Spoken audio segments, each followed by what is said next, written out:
Hello everyone, welcome to Global Academy. इस video में हम एंजाइटी डिसऑर्डर से रिलेटेड तमाम इंपॉर्टेंट एमसीक्यूज डिस्कस करेंगे। So without wasting the time, let's begin with the first question. What is which are the following is not a feature of anxiety disorders. नीचे कुछ features दिए गए हैं, तो इसमें बताना है आपको कि इसमें से एंजाइटी डिसऑर्डर का फीचर कौन सा पार्ट नहीं है। तो इसका जो करेक्ट ऑप्शन है, it is manic episode. Manic episode it is not a feature of anxiety disorder. Next question, which treatment is commonly used across various anxiety disorders. जब भी कोई एंजाइटी डिसऑर्डर होता है तो उसमें कॉमनली कौन सा ट्रीटमेंट दिया जाता है। तो इसमें करेक्ट ऑप्शन है B part, exposure therapy. Next question, what is the primary characteristic of phobia. Phobia का प्राइमरी कैरेक्टरिस्टिक क्या है। इसका करेक्ट ऑप्शन है B part, irrational and intense fear. Next question, which are the following is a type of phobia.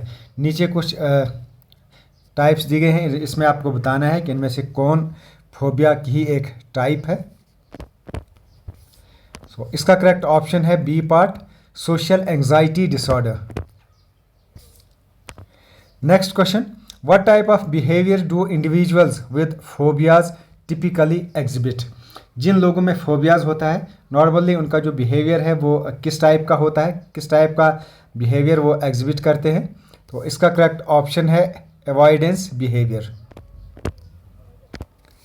Next question, what is the common feature of agoraphobia. Agoraphobia का common feature क्या है। इसका C part है, fear of situation where escape might be difficult. Next question, which are the following best describes an obsession in OCD. तो इसका correct option है intrusive and unwanted thoughts. तो इनकी आपने फुल फॉर्म्स भी याद रखनी है, जैसे ओसीडी की फुल फॉर्म है obsessive compulsive disorder. Full forms भी एग्जाम में पूछी जा सकती हैं। Next question, what is a compulsion in context of OCD. OCD के कॉन्टेक्स्ट में कंपल्शन क्या है, कंपल्शन क्या होता है। Repetitive behaviours performed to reduce anxiety. Next, which treatment is specifically designed for OCD and involves facing feared situation without engaging in a compulsive behaviors। इसका जो correct option है, it is exposure and response prevention, ERP। Next question, which neurotransmitter is commonly associated with OCD। Important question है, तो इसका correct option है B part, serotonin. Next question, which are the following is common symptom of OCD। OCD के common symptom आपको बता, इनमें से कौन से हैं। तो सी है इसका, कंपल्सिव हैंड वॉशिंग। नेक्स्ट कुछ क्वेश्चन जनरलाइज्ड एंजाइटी डिसऑर्डर से, GAD ये इसकी फुल फॉर्म है, generalised anxiety disorder. So which are the following best describes generalised anxiety disorder. तो इसका करेक्ट ऑप्शन है persistent and excessive worry about various aspects of life. Next question, what type of symptoms are commonly associated with GAD। Commonly क्या symptoms इससे associated हैं।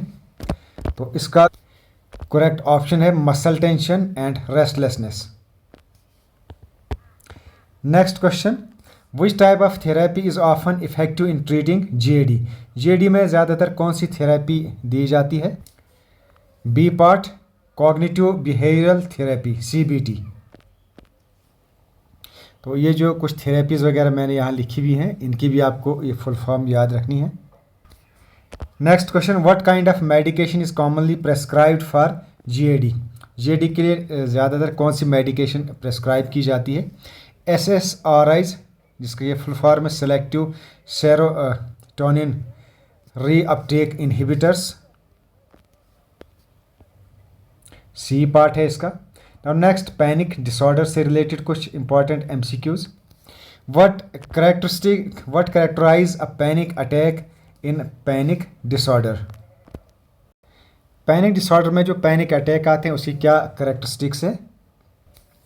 इसका है B part, sudden onset of intense fear और discomfort. Next question, which physical symptom is not typically associated with panic attack?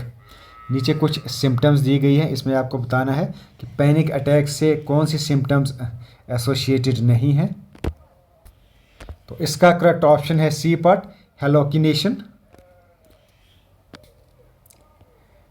Next question, what is a common cognitive symptom during a panic attack? Panic attack के during जो common cognitive symptoms हैं, panic attack के जो common cognitive symptoms हैं वो क्या हैं? इसका करेक्ट ऑप्शन है B part, fear of going crazy और dying. Next question, what term describes the fear of having future panic attacks? Future panic attacks का डर, इस टर्म को कौन सी टर्म डिस्क्राइब करती है? यानी fear of having future panic attacks, यानी किसी को ये डर होता है कि फ्यूचर में फिर पैनिक अटैक्स होते हैं, तो इस डर के लिए कौन सी टर्म यूज़ की जाती है? तो इसका करेक्ट ऑप्शन है A part, anxiety, anticipatory anxiety.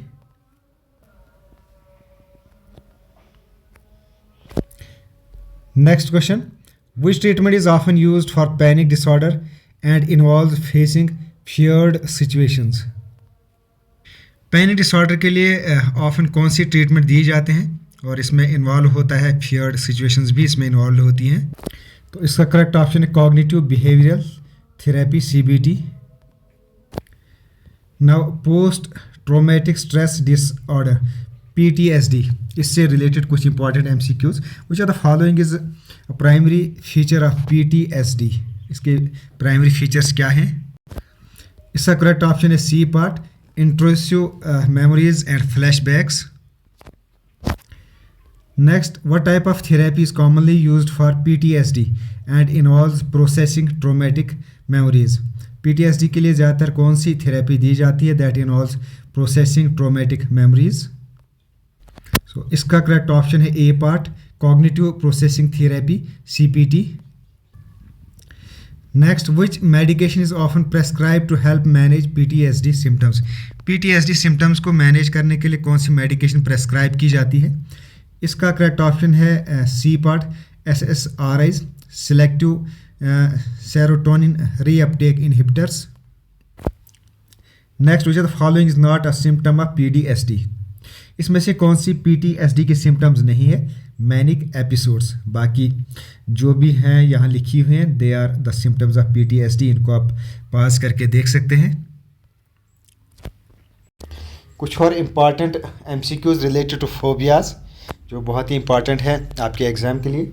What is the phobia related to spider and other arachnids known as? यानी स्पाइडर्स और ऑर्चिनिड्स, इनका डर अगर किसी को हो तो उसको कौन सा फोबिया कहा जाता है? तो इसका करेक्ट ऑप्शन है B part, आर्केनोफोबिया।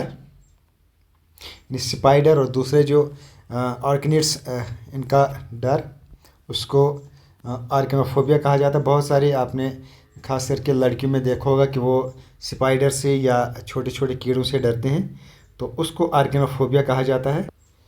Next, what is the phobia related to snakes known as? सांपों का डर, इसको कौन सा फोबिया कहा जाता है? तो इसको कहा जाता है ऑर्चिडोफोबिया, सी पार्ट। नेक्स्ट है, what is the phobia related to heights known as? कुछ लोगों को ऊंचाई से बहुत डर लगता है, तो उस फोबिया को क्या कहा जाता है? इसका करेक्ट ऑप्शन है A part, acrophobia. Next, what is phobia related to flying known as? Flying से रिलेटेड फोबिया, इसको क्या कहा जाता है? एरोफोबिया। दैट मीन्स कि हवा में उड़ने से डर लगता है। Next, what is phobia related to dogs known as? कुत्तों से डर, इस फोबिया को कहा जाता है cynophobia.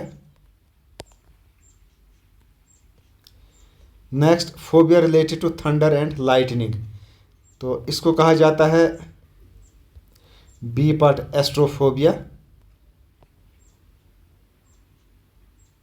Next, what is the phobia related to injections known as, यानी कुछ लोगों को इंजेक्शन लगाने से डर लगता है, तो इसको बोलते हैं ट्रिपेनोफोबिया।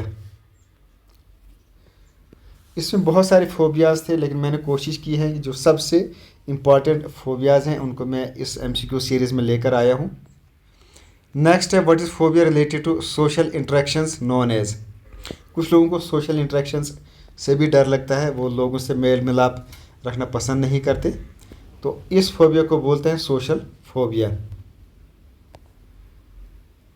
Next, what is phobia related to places that are difficult to escape, sometimes involving a fear of crowd or open spaces known as, कुछ लोगों में को क्राउड में जाने से डर लगता है, या अगर वो क्राउड में है तो उससे बाहर निकलने से डर लगता है, या ओपन स्पेसेस से डर लगता है, तो इस फोबिया को क्या कहा जाता है? इसका करेक्ट ऑप्शन है डी, एगोराफोबिया।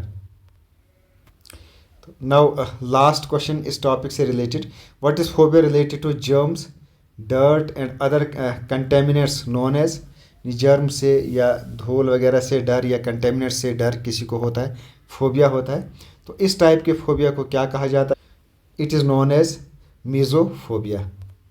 तो ये सोशल एंजाइटी डिसऑर्डर से रिलेटेड तमाम important MCQs. Okay, thanks, best of luck.